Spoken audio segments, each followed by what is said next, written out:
Robert Downey Jr. was strolling down a busy street in Los Angeles. During the day, the city moved to its usual rhythm, the hum of cars, snippets of conversations, the scent of coffee from a nearby cafe. People rushed about their business, but Robert was in no hurry. He enjoyed wandering sometimes, just observing the life of a city that had so often served as the backdrop for his films. His gaze caught on a man standing next to a parked car. The vehicle looked strange, a sleek body, unusual curves, a glossy surface without the usual seams or joints. The man was clearly nervous, glancing under the hood from time to time and shaking his head. His hands were covered in engine oil, and his face held an expression of frustration. "Trouble?" Robert asked as he stepped closer. The man lifted his head and froze, recognizing Downey. For a moment, he seemed to forget about his problem, but then he sighed and nodded. "It stalled. I have no idea what happened." "It's a special car," he hesitated, as if unsure how to explain. "Let me guess, it won't start, and you've already checked the battery, fuel, and fuses?" Robert said with a grin, rolling up his sleeves. "Yeah. But that's not the issue." The man looked even more perplexed. Robert peeked under the hood. Instead of a regular engine, he saw a sleek, almost alien-like structure. Something inside emitted a soft bluish glow. "Whoa! What is this thing?" he murmured. "It's a prototype. Very rare," the owner replied evasively. Robert ran his hands over the body, trying to understand how the car was designed. He wasn't an engineer, but after years of playing Iron Man, he had picked up a lot. There were no familiar parts inside, but he noticed a panel with symbols he had never seen before. One of the indicators was glowing red. "Something tells me this warning light is important," Downey said. The man nodded, pulled a small device from his pocket, and started checking something. Suddenly, the car let out a soft mechanical sound, and the indicator switched from red to yellow. "That's an improvement," Robert noted. "But it's not perfect yet." They kept investigating, and the deeper they delved into the car's inner workings, the clearer it became, this wasn't just a prototype. It was far too advanced, even compared to cutting-edge models. "Listen, you do realize this thing isn't normal, right?" Robert asked, glancing at the owner. The man gave a nervous smile. "Yeah, and to be honest, I can't even tell you where it came from." Robert thought for a moment. He was used to surprises, but this was something new.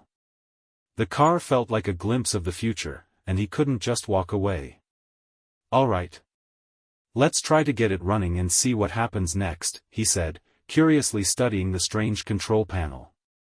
Robert and the car's owner continued to examine the hypercar's complex control system.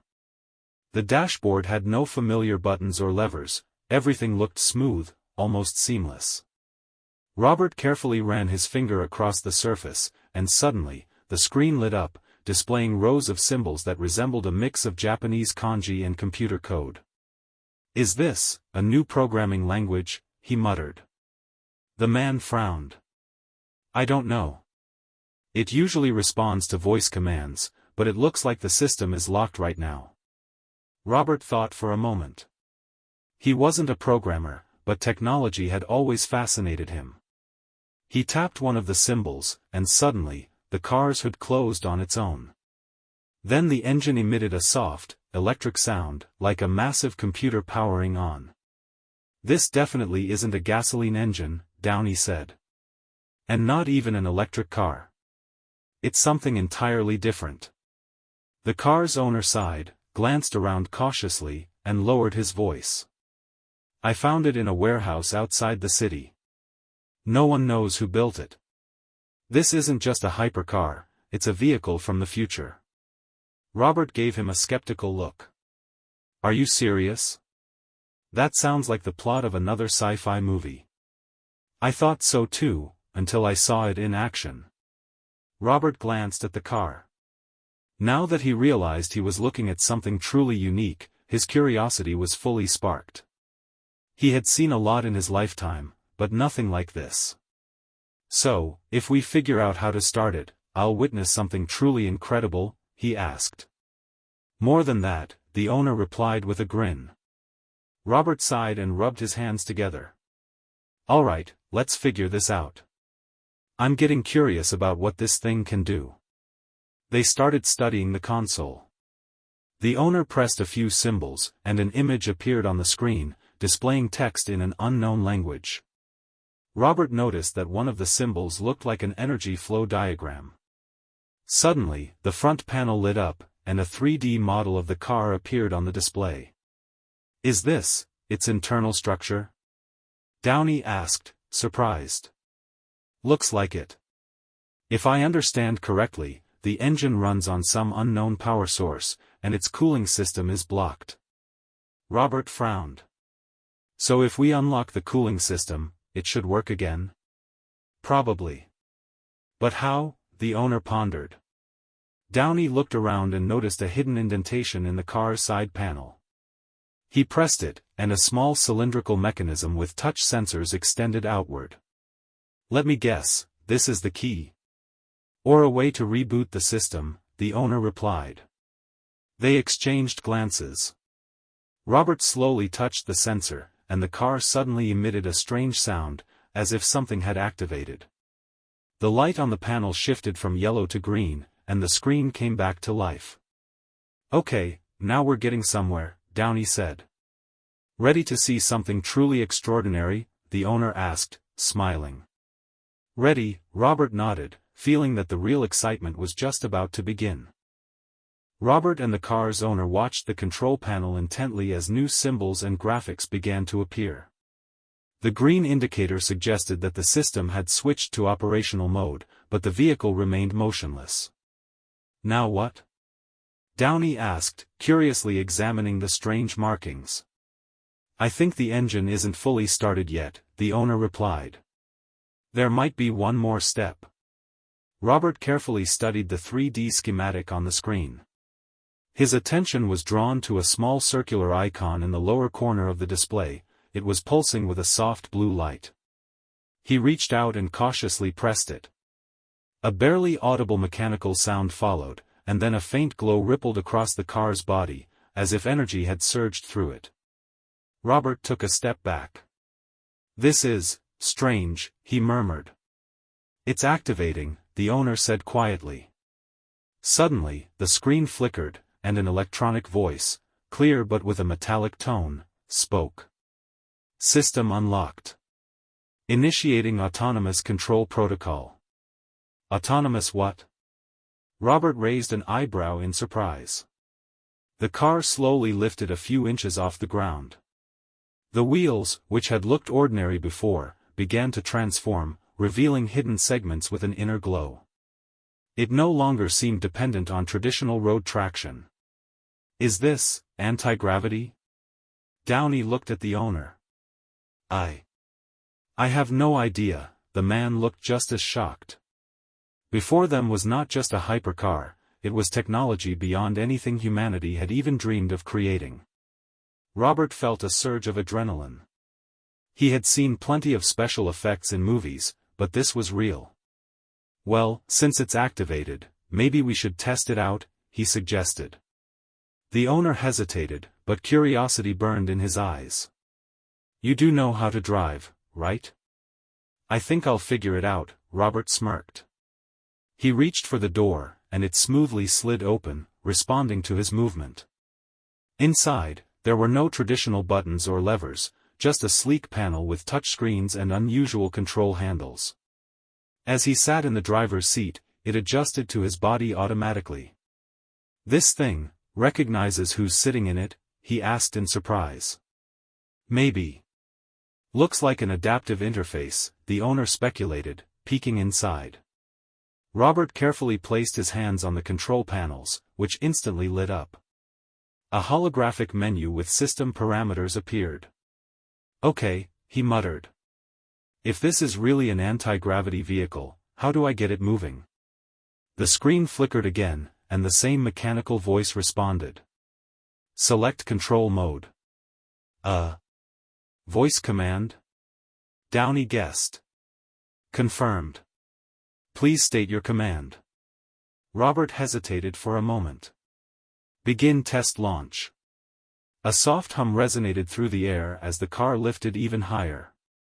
The movement was smooth, almost weightless. Downey felt like a pilot in a futuristic spacecraft. "Are you seeing this?" he exclaimed, turning to the owner. "I see it, but I can't believe it." The hypercar hovered in the air, ready to move. The car trembled, emitting a low hum, as if a massive computer was preparing to boot up. A green indicator lit up on the dashboard, and Robert Downey Jr. felt a slight vibration in the air, like an energy field forming around the vehicle. "Okay, this is unlike any car I've ever seen," he said, taking a step back. The car's owner took a deep breath and reached for the control panel. The moment his fingers touched the sensor surface, the screen flashed, and a holographic projection appeared before them, a three-dimensional model of the car surrounded by hundreds of flickering symbols. "Is this the control system?" Downey asked, watching as a translucent panel with unknown markings hovered above the car. "Looks like it," the owner replied, waving his hand through the air. The projection responded, shifting accordingly. "I don't fully understand how it works, but it seems to be based on intuitive gestures." Robert smirked. "Alright, but what about pedals? Or at least a steering wheel?" In response, the car emitted a barely audible sound, and its doors opened with a smooth, almost hypnotic motion. "I think that's an invitation," Downey chuckled. They cautiously took their seats inside. The interior looked even more futuristic than the exterior. Instead of a traditional dashboard, a panoramic projection field replaced the windshield. Robert waved his hand in front of him, and the image flickered slightly, as if his palm had passed through a laser stream. "Incredible," he whispered. "So, what now?" The owner looked at the central console, where three symbols had lit up. "I think these are driving modes. Something tells me one of them is called, 'Hold on to your seat and pray.'" They exchanged glances, and the owner tapped one of the symbols. The car gave a slight jolt, and in the next second, they felt their bodies pressed into the seats. The vehicle accelerated smoothly but with unbelievable speed, yet there was almost no engine sound. "This is insane," Downey shouted, gripping the armrest. "We're hitting 200 miles per hour, in seconds," the owner replied, stunned by what he was seeing. Robert looked out the window. The city streets blurred past so fast that it felt like they were jumping through hyperspace. But the most striking thing, the car moved silently and impossibly smoothly, as if gliding above the road. "This definitely isn't running on wheels," Downey muttered. A new message appeared on the projection field. The symbols shifted, revealing what looked like a map. "Something's happening," the owner said warily. Robert focused on the display. A red dot blinked on the map's surface, seemingly marking a destination. "You think it's taking us somewhere?" The owner hesitated, then nodded. "Maybe." "Okay, now I'm really curious," Downey said, feeling that this ride was just getting started. The car continued racing through the night city, moving so smoothly it felt like it was gliding through the air. Inside, there was absolute silence, except for the steady hum of the control panel. Robert, gripping the armrest, struggled to hide his excitement. "Okay, I have to admit, this is insanely impressive," he said, staring at the projection hovering in front of them. "And this is just the beginning," the owner replied, watching the numbers flickering on the display. "I think we just activated autonomous driving mode." Robert looked at him in astonishment. "So you're not even controlling this?" "Not at all. I tried to override it, but the car isn't responding. It's like, it knows exactly where it's supposed to go." Robert turned his gaze back to the projection. The city's outline was gradually fading, replaced by a new map. At its center was a marked location, surrounded by strange symbols. "Does this place look familiar to you?" he asked. "No. But it looks like that's exactly where we're headed." The car suddenly veered off the busy highway and sped toward an industrial district. Soon, a massive building with mirrored walls loomed ahead, looking completely abandoned. But as the vehicle approached, one of the entrances lit up with a soft blue glow. "This looks like some kind of secret facility," Robert muttered. "Are you sure we're supposed to be here?" "As sure as I am that I have no idea what's going on," the owner replied. They exchanged glances, and then, driven by curiosity, stepped out of the car. The moment their feet touched the ground, the holographic panel disappeared, and the door behind them shut automatically. "All right, if we run into a group of scientists in white lab coats or agents in black suits, just know, it's been a great day," Robert joked. The car's owner stepped forward and touched the glowing panel by the entrance.